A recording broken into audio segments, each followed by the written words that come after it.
We welcome to the show. So many things happening in the National Football League, and once again, Miami becomes the focal point and center of attention of a day's activities with a blockbuster deal. We welcome to the show the great Jason Cole, who, of course, is the ultimate NFL insider and now is a screenwriter and soon to be a filmmaker. Jason, welcome to the show. How are you, my friend? The great Jason Cole.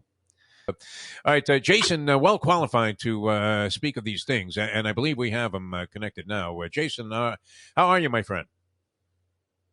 I'm doing great. What's going on, Defo? Not much around here. That's for sure. From what's good. There were secret reports, that the Dolphins were working on some kind of blockbuster deal, and I was reading that even late last week. And then we thought, okay, so they got themselves an offensive tackle. That's all right. This guy was highly touted. There are pluses and minuses to virtually everybody. But we thought, okay, if that's a blockbuster deal, that's great. And then what happens? They acquired Tyreek Hill. What was your interpretation of all of this? Because we've done a reversal in form here, and while usually being very cynical about and mocking every move that the Dolphins make, it seems like they may have a blueprint, and they're actually following it, and it has some kind of rational foundation that may lead to success. What do you think? Are we crazy to think that?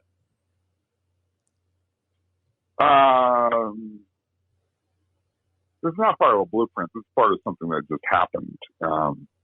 And they took advantage of an opportunity. But I don't think 2 weeks ago they were thinking they were going to get Tyreek Hill. And I don't think 2 weeks ago the Chiefs thought they were going to be trading Tyreek Hill. Yeah, I think that's a shocker in itself. Right. I think what happens here is the Devontae Adams deal happens, right? And Adams gets the contract that he gets, right? And once that occurs, the Chiefs are backed into a corner that they're going to have to pay Tyreek Hill that kind of money, which they don't want to do. So now you got him out of the market, and the Dolphins, pounce and get him. And TerronArmstead, this is a guy that should have. Look, he's a really good player. I don't think he's a great player, but he's a really good one. He's better one than what they have, and they've got to solidify that. So I think that these are smart moves. But I don't think when you say is this part of a blueprint, no, this is not part of a blueprint. This is part of this is what happened to us, and this is the given circumstances. And sometimes that's how it works, and that's okay. So give them credit for doing it and credit for being aggressive. I do kind of wonder, now, I wonder about, which receiver is sort of the odd man out at this point in time, but they'll figure that out. Now they've got probably the best, the best playmaking wide receiver, best yards after the catch guy, in the league, aside from Cooper Kupp. But, Tyreek Hill is a better player than Cooper Kupp. He changes what the defense has to do far more than Cooper Kupp. Tyreek Hill is a dangerous person on a football field. Well, and you can't overlook the fact that Waddle had a sensational year last year by any standard. And yet we found ways to mock the Dolphins because they traded out of a position where they might have been able to take Jamar Chase, who appeared to be the more dynamic type of receiver that they had been missing for a long time. But when you put Tyreek Hill in a lineup with Waddle, that seems to be a very explosive potential offense. And then McDaniel, his area of expertise is supposedly developing innovative running games. And you add that in, and maybe you remove the wart from the nose there of King Lear to Tagovailoa, and he becomes a more effective player. I thought, that they were following some kind of a plan, but if this was happenstance, then, certainly it represents a change in the right direction that they were able to capitalize on it. Now, let me ask you this, Jason, because it struck me that are draft picks not as valuable a commodity as they once were, because teams are willing to trade like 3 first-round picks for Deshaun Watson plus other draft considerations, and it's not like just monetarily, but Tyreek Hill for a wide receiver came at a pretty hefty price. Yeah, but I mean, these are star players. I mean, Devontae Adams is arguably the best wide receiver in the league. Tyreek Hill is the guy that you would argue next is the best receiver in the league. Deshaun Watson is a franchise quarterback who you're going to have for 10 years. This is the price of doing business, of getting established stars with that kind of talent.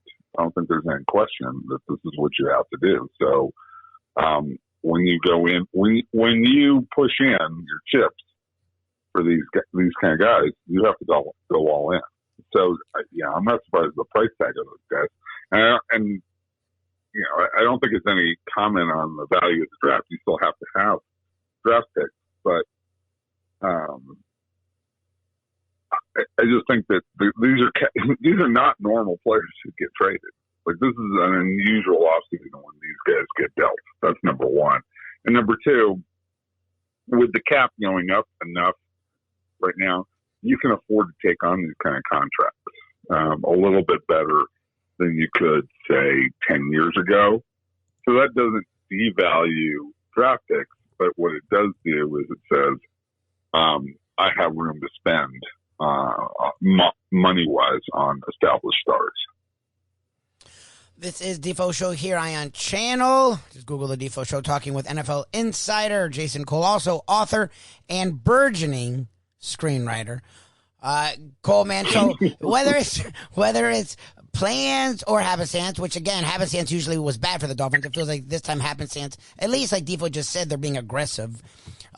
Where are the Dolphins now as you look at them? Like, they have been a playoff contender. People sort of wrote them off. People have written off Tua. What do all these moves do for them in your mind? Well, I mean, it puts a lot of pressure on Tua, in my view, to perform. Like, okay, you have tools. You've got an upgraded offensive line. You have an amazing upgrade at wide receiver to go with having gotten Waddle a year ago and having already had some depth. They kept Gesicki. So, like, there aren't any excuses here for them to not be good, unless the player is just not good enough. That's the only explanation at this point in time you can have, that Tua is not good enough if they don't make progress and contend at least for a playoff spot, right? Like, yeah. They should be right in that mix. Now it's going to be deep because you're going to have, like, Kansas City's still going to be good with Mahomes. They're not as good, but they've taken a step back. So you got Kansas City, you got San Diego, not San Diego. You got the Chargers, Los Angeles Chargers. Yeah, Vegas has done a couple of moves to upgrade this offseason. Denver certainly. So you got 3-4 teams in the West. Cleveland's made a huge upgraded quarterback to go along with Cincinnati in that division, and Pittsburgh's probably not going to be very good this year. But Pittsburgh and Baltimore are consistent teams that know how to win. In the AFC South, okay, there's not a lot that's great there, but Indianapolis gets Matt Schaub, which is an upgrade for them over Carson Wentz. So they'll be in the mix because they were in the mix for the playoffs a year ago. Tennessee is a nice solid team. Those two, and then you got Buffalo and Miami at the very least, with New England being a consistent contender as well. Like, making the playoffs in the AFC is going to be a pretty rough go next year. That's what I would say. Jason Cole with us here on the Defo Show, and thank you for refraining from dropping the name Ryan Tannehill into the show here, because would have set Lubie off in a series of contortions that the public was wondering if he was having a seizure. Explain to me, and I haven't figured this out, and we discussed it a little bit yesterday with one of our football analysts on the show, and I'm still not sure I understand the advantage of dumping Matt Ryan and sending him back into Indianapolis and eating $40 million in dead cap space on a guy's contract where he wasn't, any real detriment to their chances last year. They weren't horrible. And yet, yeah. And now they're going to have Marcus Mariota as their quarterback, who I would think would be, a poor substitute for Matt Ryan, even in his advanced age. But what was the rationale behind dumping that and then having to eat the cap space? Well, Schaub asked out. I mean, he knew he wasn't going to be staying there, and they knew he wasn't going to be staying there past this year. The money is the money at this point in time. You sunk that money in a long time ago. So, and frankly, the GM and the head coach aren't responsible for that money. So it's not like the Rams a year ago where Sean McVay had to go, kind of to the owner and say, yeah, I know that I told you we should spend $100 million on Jared Goff, but I want to trade him now. It's not that kind of conversation. So, look, it's a little bit, it's a little different, obviously, but Schaub wanted out. It's clear that they don't want to keep him. Get something for him now, and push your rebuild into full go. Acquiring draft picks in the future is actually a pretty good idea right now because people are going to be looking to trade up in the draft next year. Because next year's draft is going to be loaded, particularly at the top with Stroud and Bryce Young, and then the Anderson kid who's the pass rusher from Alabama. Those three guys are going to be at the top, and maybe the Clemson quarterback makes some strides. I don't think he's going to make enough strides to get himself into the top of draft, but he certainly looks like a specimen. So you're going to have a big fight for Stroud and Young next year. So you might want to gain as many assets as you possibly can to get one of those two guys. All right. Well, if you can, Jason, and we wish you best of luck with all of your new enterprises in filmmaking and screenwriting. If you could write a little piece, a little character part in there for Lubie. He's looking to broaden his horizons a little bit. He does have some I'm saving that for an entire Lubie. That's what's going to happen. There you go. We're going to do the Lubie movie. Turned out he had played Moses in Hebrew school. We found out yesterday from a guy who is in the film industry out in L.A., a friend of his. Yeah. So there's a spot. If you need anything along those lines in one of your films, Olivier, please feel free to go ahead and contact his representatives. Jason, always a pleasure, my friend. Thanks so much. Did you say that? Is that Sir Lubie Olivier? Yeah, exactly, that's me. Lubie, that's very appropriate. Sir Lubie Olivier. I like that. There we go. He was just saying, all right, guys. It was Shakespeare, and he was saying out damn spot when he spilled a bowl of chili on his chest at Skyline Chili when we ate there with Mike Mayo. So all right, cool, that was great. All right, we love you, Jason. Thanks for being with us here on the show. All right, guys. Be good. Thanks. Well, man. Thanks a lot.